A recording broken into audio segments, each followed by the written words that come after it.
নমস্কার বন্ধুরা, SB academic সেন্টারে প্রত্যেকটা ছাত্রছাত্রীকে স্বাগত। দেখতে পাচ্ছ আজকে আমি দশম শ্রেণীর ইতিহাস সলভ করাচ্ছি। দশম শ্রেণী ক্লাস 10 মাধ্যমিকের স্বদেশ, পরিচয় ও পরিবেশ, জীবন মুখোপাধ্যায়। তো দেখো, এই বইটা সলভ করার জন্য কিন্তু প্রচুর ছাত্রছাত্রী আমাকে রিকোয়েস্ট করেছিল যে স্যার আপনি বইটা সলভ করে দিন। স্যার মাত্র আর একটা চ্যাপ্টার বাকি আছে স্যার, অষ্টম অধ্যায়, একটু ক্লিয়ার করে দিন না। তো দেখো, সেটাই সলভ করাচ্ছি। খুবই গুরুত্বপূর্ণ বই, স্বদেশ, পরিচয়, জীবন মুখোপাধ্যায়। দেখো একবার কিন্তু পুনর্মুদ্রণ দেখতে পাচ্ছি, একদম নিউ আপডেট বই 2026 সালে পুনর্মুদ্রণ, জানুয়ারি মাসে 2026। প্রথমে 14, 24, 25, 26, ঠিক আছে, 26-এ পুনর্মুদ্রণ হয়েছে। নিউ আপডেট বই 2026 সালের। তো দেখতে পাচ্ছ আজকে আমি তোমাদের যেটা সলভ করেছি সেটা কিন্তু তোমাদের অষ্টম অধ্যায়, একদম লাস্ট চ্যাপ্টার। ছাত্রছাত্রীর রিকোয়েস্টে সলভ হচ্ছে। যারা ভিডিওটা দেখছো প্লিজ চ্যানেলটাকে সাবস্ক্রাইব করো। উত্তর ঔপনিবেশিক ভারত 20 শতকের দ্বিতীয় পর্ব, 1947 থেকে 1964। তো দেখো, এই অধ্যায়টা সলভের জন্য রিকোয়েস্ট করছে লাস্ট চ্যাপ্টার আমাদের। ফটাফট করে সলভ করে দিচ্ছি, ভয়ের কোনো কারণ নেই। দেখো একের যে প্রশ্ন আছে দেখে নাও।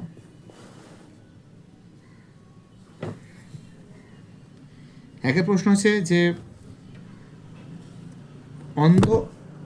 অন্ধ্রপ্রদেশের জন্ম হলো। অন্ধ্রপ্রদেশের জন্ম হলো, তোমরা জানো অন্ধ্রপ্রদেশের জন্ম হলো কি হবে? অ্যান্সার হবে 1953 সালে। অন্ধ্রপ্রদেশের জন্ম হলো 1953 সালে। দুদাগের প্রশ্ন, ট্রেন টু পাকিস্তান লিখেছেন কে? ট্রেন টু পাকিস্তান লিখেছেন কিন্তু খুশবন্ত সিং। ট্রেন টু পাকিস্তান কে লিখেছেন? ট্রেন টু পাকিস্তান লিখেছেন খুশবন্ত সিং। তিন দাগের প্রশ্ন, স্বতন্ত্র ভাষাভিত্তিক অন্ধ্রপ্রদেশ গঠিত হয় 1953 সালে। স্বতন্ত্র ভাষাভিত্তিক অন্ধ্রপ্রদেশ গঠিত হয় 1953 সালে। চারের প্রশ্ন, গোয়া ভারতের অন্তর্ভুক্ত হয় 1961 সালে। গোয়া ভারতের অন্তর্ভুক্ত হয় কত সালে? গোয়া ভারতের অন্তর্ভুক্ত হয় কিন্তু 1961 সালে।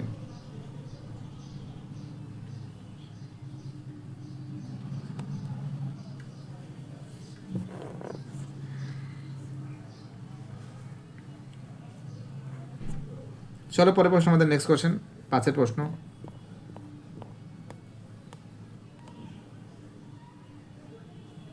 5-এর প্রশ্ন কি বলেছে?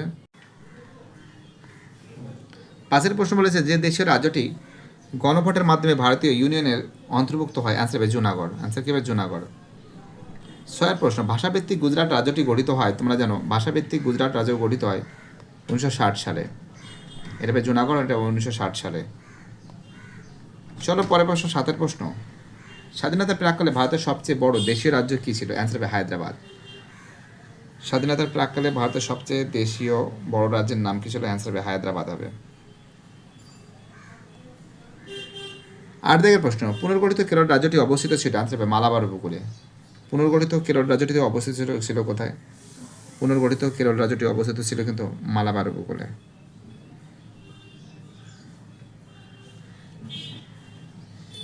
ঠিক আছে, দেখো এবার আমি তোমাদের পরের যে প্রশ্নগুলো আছে, নেক্সট কোশ্চেন সলভ করে দেবো।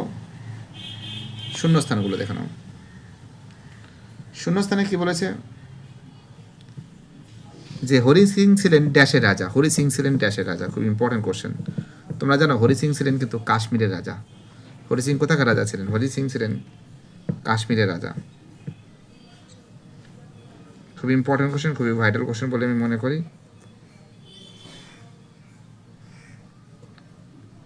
চলো পরের প্রশ্ন, 2 দাগের প্রশ্ন কি বলেছে? হায়দ্রাবাদ রাজ্যটি স্বাধীন ভারতের অন্তর্ভুক্ত হয় কত সালে? দেখো হায়দ্রাবাদ রাজ্যটি স্বাধীন ভারতের অন্তর্ভুক্ত হয় কিন্তু 1950 সালে। 4-এর প্রশ্ন, কাশ্মীরের প্রধান রাজনৈতিক দল ছিল। অ্যান্সার হবে ন্যাশনাল কনফারেন্স। National conference. 5-এর প্রশ্ন, গোয়া ভারতের অন্তর্ভুক্ত হয় 1961 সালে।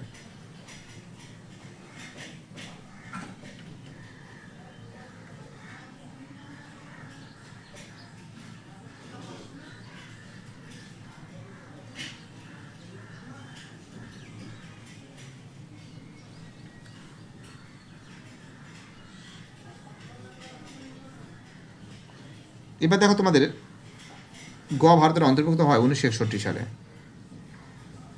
এবার আমি তোমাদের বাকি যে প্রশ্নগুলো আছে, হ্যাঁ, কয়স্তম্ভের সঙ্গে ক্ষয়স্তম্ভ মিলাও, এই মিলানোটা তোমাদের আমি সলভ করে দিচ্ছি।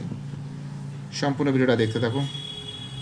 চ্যানেলের সঙ্গে যুক্ত থাকলে চ্যানেলটাকে সাবস্ক্রাইব করো, সমস্ত বন্ধুদের মধ্যে শেয়ার করো।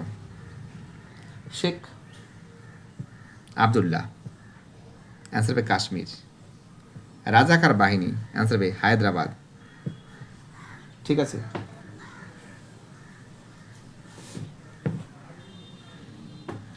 রাজাকার বাহিনী হবে, অ্যান্সার হবে হায়দ্রাবাদ হবে।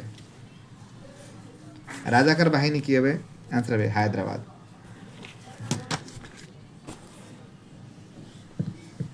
পত্তি শ্রীমাল্য হবে অন্ধ্রপ্রদেশ। পত্তি শ্রীমাল্য কি হবে? অন্ধ্রপ্রদেশ হবে। জয়ন্ত চৌধুরী হবে গোয়া হবে। অ্যাডমিরাল নিমজ অ্যাডমিরাল নিমিজ বা নিমজ যাকে বলা হয়, গণভোট।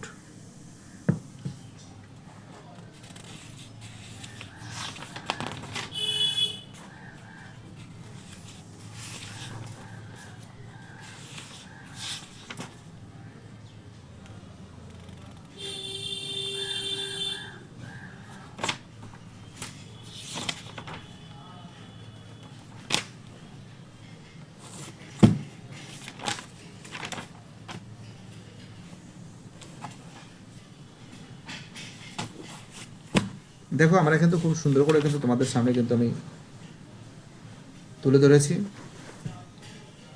এবার দেখো বাকি যে প্রশ্নগুলো আছে সেটাও তোমাদের সামনে তুলে ধরেছি। সত্য মিথ্যা, এক সেকেন্ড একটু জুম করে নিই। সত্য মিথ্যা থেকে যে প্রশ্নগুলো আছে এটা দেখে নাও তোমরা। বলেছে যে সত্য না মিথ্যা, দেখো ভারতের ক্ষুদ্রতম দেশীয় রাজ্য হলো হায়দ্রাবাদ।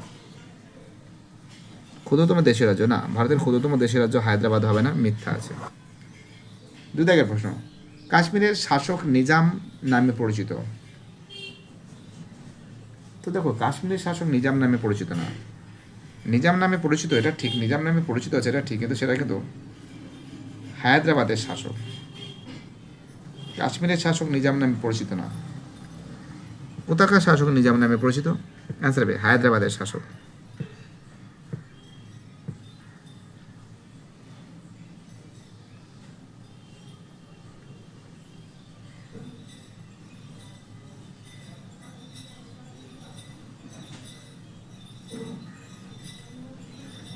অ্যান্সার হবে হায়দ্রাবাদের শাসক। এটা ভুল আছে। 3 দাগের প্রশ্ন, রাজ্য পুনর্গঠন কমিশনের সভাপতি ছিলেন ফজল আলী। ঠিক আছে। জওয়াহরলাল নেহরু লৌহ মানব নামে পরিচিত, এটা ভুল আছে, কারণ লৌহ মানব নামে পরিচিত একমাত্রই সর্দার বল্লভভাই প্যাটেল। লৌহ মানব নামে পরিচিত একজনই, সেটাকে সর্দার বল্লভভাই প্যাটেল। বুঝলে? অর্থাৎ আমরা দেখতে পাচ্ছি যে লৌহ মানব নামে পরিচিত কে হবে? অ্যান্সার হবে সর্দার বল্লভভাই প্যাটেল।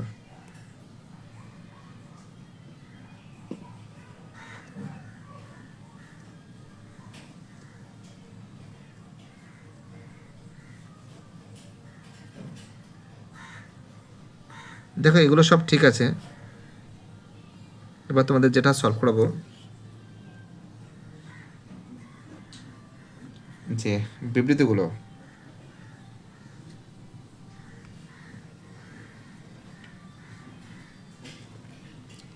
প্রথম বলেছে বিবৃতি, কাশ্মীরের রাজা হরি সিং ভারত ভক্তি দলিলে স্বাক্ষর করেন। তো দেখো ভারত ভক্তিতে দলিতে স্বাক্ষর করেন, এটা কিন্তু ব্যাখ্যাতীন হবে, কারণ পাক মদতপুষ্ট হানাদার বাহিনীর কাশ্মীরে ঢুকে পড়েছিল।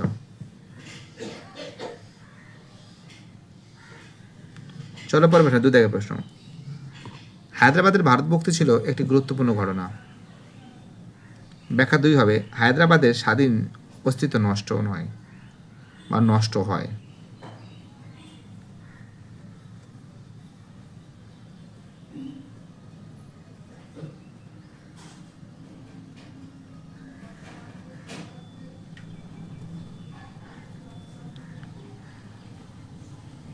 দেখো এবার আমি তোমাদের যে সলভ করাবো অতি সংক্ষিপ্ত প্রশ্নগুলো। কে সর্দার উপাধিতে ভূষিত হন? কে সর্দার উপাধিতে ভূষিত হন? অ্যান্সার হবে সর্দার বল্লভভাই প্যাটেল।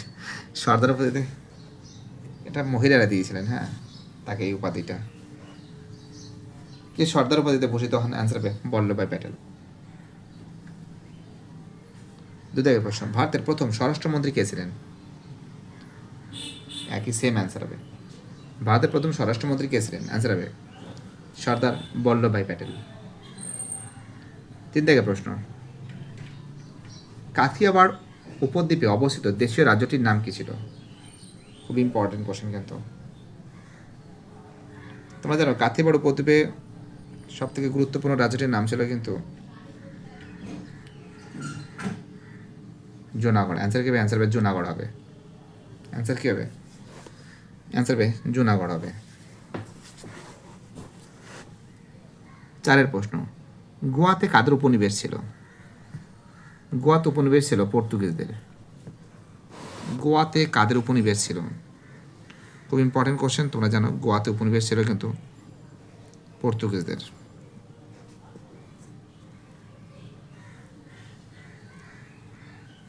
গোয়াতে কাদের উপনিবেশ ছিল? অ্যান্সার হবে পর্তুগিজদের।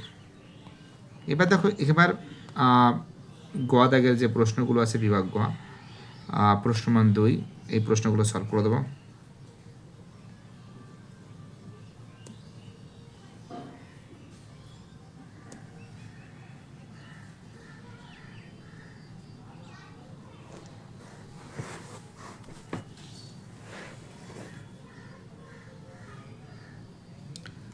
দেখো এই যে প্রশ্নগুলো আছে তোমাদের বিভাগ গোয়াটা তোমাদের আমি ভাবছি পরের দিন বই নম্বর ধরে ধরে বের করে দেবো, ঠিক আছে? বুঝতে পারলে কী বললাম? ধরে ধরে বের করে দেবো। কারণটা কী বলো তো, সত্যি কথা বলতে যে এই যে প্রশ্নগুলো এগুলো বইতে আছে, ভিডিওটা অনেকটা বড় হয়ে যাচ্ছে, তাছাড়া আমার ইন্টারনেটের একটু সমস্যা হচ্ছে, বুঝতে পারলাম। তাও তো একটা কোশ্চেন আমি তোমাদের অ্যান্সার একটু বলে দিচ্ছি যে দেশভাগের পর পুনর্বাসনের যুগ বলতে কী বোঝো। কারণটা কি বলতো, 1947 সালে দেশভাগের ফলে লক্ষ লক্ষ মানুষ উদ্বাস্তু হয়ে ভারত পাকিস্তানে আশ্রয় নেয়। এই বিশাল সংখ্যক বাস্তুহারা মানুষের ঘর বাড়ি দেওয়া, কর্মসংস্থানের ব্যবস্থা করা, সমাজে সুস্থভাবে ফিরিয়ে আনার যে সরকারি ও বেসরকারি প্রচেষ্টা চলেছিল সেটাকে বলা হয় পুনর্বাসনের যুগ বলা হয়। পত্তি শ্রীমালু কে ছিলেন তোমরা জানো? পত্তি শ্রীমালু ছিলেন একজন বিশিষ্ট গান্ধীবাদী নেতা। তিনি মাদ্রাজ প্রদেশ থেকে তেলুগু ভাষাভাষী মানুষের জন্য অন্ধ্রপ্রদেশ রাজ্য গঠনের দাবিতে 1952 সালে আমরণ অনশন করেছিলেন। 56 দিন অনশন করে তার মৃত্যু হলে প্রবল গণ আন্দোলনের মাধ্যমে ভাষাভিত্তিক রাজ্য অন্ধ্রপ্রদেশ রাজ্য গঠিত হয়। ভারতভুক্তি দলের কি তোমরা জানো? স্বাধীনতার সময় দেশীয় রাজ্যগুলিকে ভারতে বা পাকিস্তানে যোগ দেওয়ার যে আইন প্রণয়ন করা হয়েছিল, এই দলিলের মাধ্যমে রাজ্য আনুষ্ঠানিকভাবে ভারতীয় ইউনিয়নের অন্তর্ভুক্ত হতো। 4 প্রশ্ন, নেহেরু লিয়াকত চুক্তি কেন স্বাক্ষরিত হয়? তোমরা জানো দেশ ভাগের পর ভারত ও পাকিস্তানের উভয় দেশই সংখ্যালঘু নাগরিকদের নিরাপত্তা নিশ্চিত করা এবং পূর্ব ও পশ্চিম বাংলা থেকে উদ্বাস্তুদের সমস্যা সমাধানের উদ্দেশ্যে ভারতের প্রধানমন্ত্রী জওহরলাল নেহরু ও পাকিস্তানের প্রধানমন্ত্রী লিয়াকত আলী খানের মধ্যে চুক্তি স্বাক্ষরিত হয়। 5 প্রশ্ন, কি পরিস্থিতিতে কাশ্মীরের রাজা হরি সিং ভারতভুক্তি দলিলে স্বাক্ষর করেন? দেখো 1947 সালের অক্টোবর মাসে পাকিস্তান সমর্থিত সশস্ত্র উপজাতীয়রা কাশ্মীরে আক্রমণ করলে রাজা হরি সিং বিপদে পড়েন। এই আক্রমণের হাত থেকে বাঁচার জন্য কাশ্মীরকে বাঁচাতে এবং ভারতের সামরিক সাহায্য পেতে 26 অক্টোবর ভারতভুক্তি দলিল স্বাক্ষর করেন। 6 প্রশ্ন, রাজ্য পুনর্গঠন কমিশন কেন গঠিত হয়? তোমরা জানো মূলত ভাষার ভিত্তিতে রাজ্য পুনর্গঠন কমিশন গঠিত হয়। রাজ্যগুলোর সীমানা নির্ধারণ এবং প্রশাসনিক পুনর্গঠনের জন্য ভারত সরকার 1953 সালে ফজল আলীর নেতৃত্বে পুনর্গঠন কমিশন গঠন করেন। 7 প্রশ্ন, দার কমিশন কেন গঠিত হয়?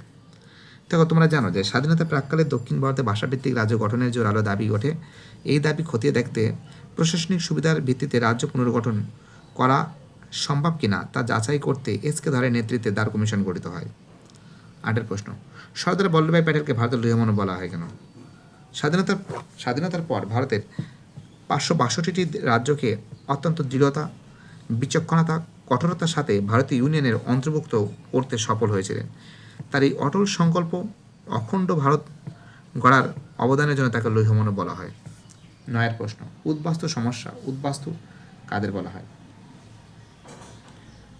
উদ্বাস্তু বলা হয় দেশভাগ বা যুদ্ধের মতো রাজনৈতিক অস্থিরতার কারণে যখন কোনো মানুষ নিজেদের দেশ ভিটে মাটি ত্যাগ করে বাধ্য হন অন্য দেশে আশ্রয় নেয়, সেই আশ্রয় প্রার্থী মানুষদের উদ্বাস্তু বলা হয়। রাজাকার কাদের বলা হয়? হায়দ্রাবাদের নিজামের অনুগত উগ্র সাম্প্রদায়িকতা ও আধা সামরিক বাহিনী রাজাকার বলা হতো। তারা হায়দ্রাবাদকে স্বাধীন রাখার পক্ষে ছিল, ভারতীয় ইউনিয়নে যোগদানের বিরোধী, সাধারণ মানুষের উপর অত্যাচার চালিয়েছিল। তো দেখো এবার এই যে প্রশ্নগুলো না তোমাদের আমি বের করে দেবো, ঠিক আছে? বুঝতে পারলে ভয়ের কোনো কারণ নেই। এসবি একাডেমিক সেন্টার তোমাদের পাশে থাকবে, আশেপাশে আপদে বিপদে থাকবে। বাইরেটা সবাই ভালো থাকবে।